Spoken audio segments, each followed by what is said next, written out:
طلع البدر علينا من ثنيات الوداع وجب الشكر علينا ما دعا لله داع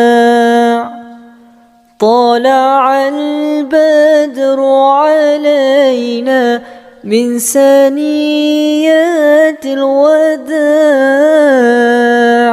وجب الشكر علينا ما دعا لله داع.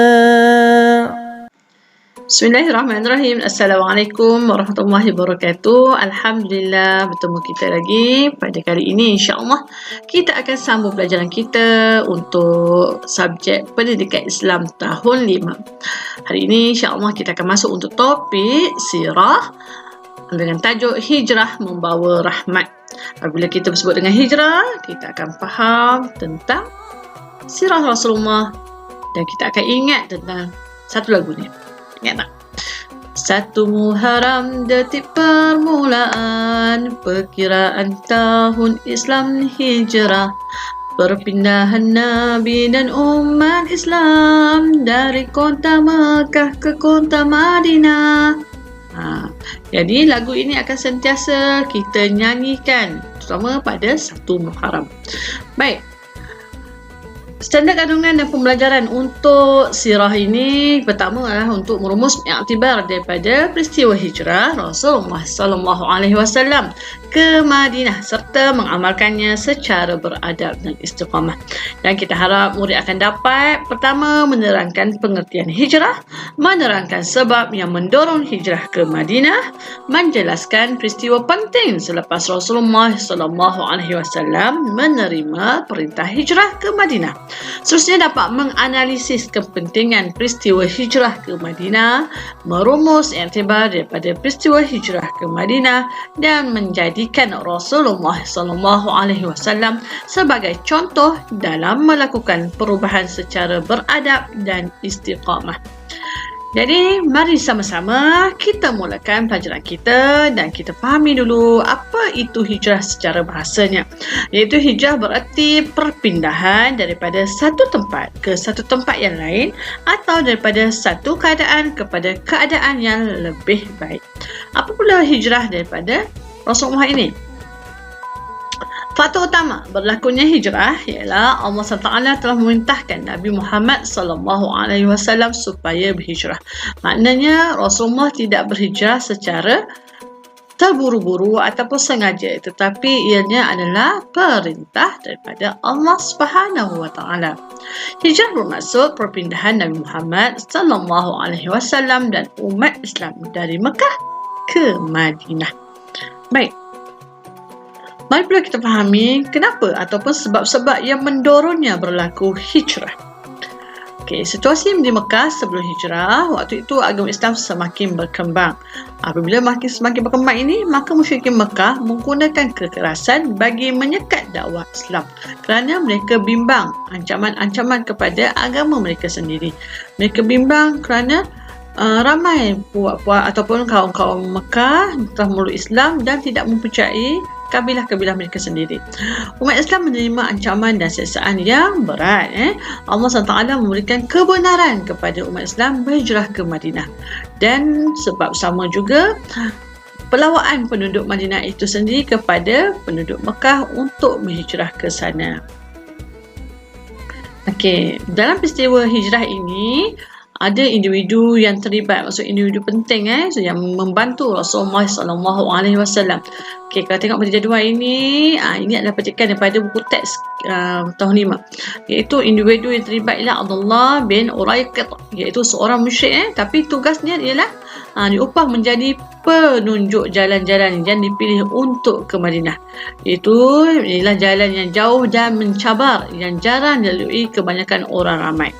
Okay, tujuannya ialah mengaburi pihak musuh dan mengelak daripada dijejaki mereka. Seterusnya individu yang lain ialah Abdullah bin Abu Bakar. Okay. ditugaskan memberikan maklumat berkaitan dengan pergerakan musuh kepada Nabi Muhammad SAW ketika baginda di Gua Sur. Dia soalan macam perisik lah ya, iaitu mengetahui pergerakan musuh dari semasa ke semasa. Dan waktu Nabi Muhammad dengan Sayyidina Abu Bakar di Gua Sur, Abdullah inilah yang sentiasa memberi maklumat di mana musuh waktu ini, di mana mereka berada, apa mereka nak lakukan. Okey. Dan individu yang tidak kurang hebatnya ialah Asma binti Abu Bakar. Ini anak Sayyidina Abu Bakar itu sendiri, dia tugaskan menghantar makanan dan memastikan bekal makanan mencukupi. Dan Asma Abu Bakar inilah yang sanggup mendaki bukit ataupun Gua Sur itu untuk memastikan bekalan makanan itu sampai kepada Rasulullah dan ayahandanya. Okey, khususnya yang membantu Rasulullah selain pada mereka bertiga ini adalah Amir bin Fuhairah. Apa tugas Amir? Ditugaskan menutup jejak Abdullah dan Asma dengan menggunakan kambing gembalaannya dan membekalkan susu. Maksudnya untuk mengelakkan badan dijaki musuh dan memastikan bekalan minuman mencukupi. Okey. Hebat tak bantuan-bantuan yang diterima oleh Rasulullah ini? Maksudnya empat-empat individu ini bukan orang-orang sebarangan. Okey, mereka ini pastinya mendapat ganjaran pahala yang besar pada Allah SWT kerana membantu perjuangan Rasulullah. Okey, baik. Kepentingan peristiwa hijrah ini iaitu umat Islam hidup bersatu padu dan bebas mengamalkan ajaran Islam.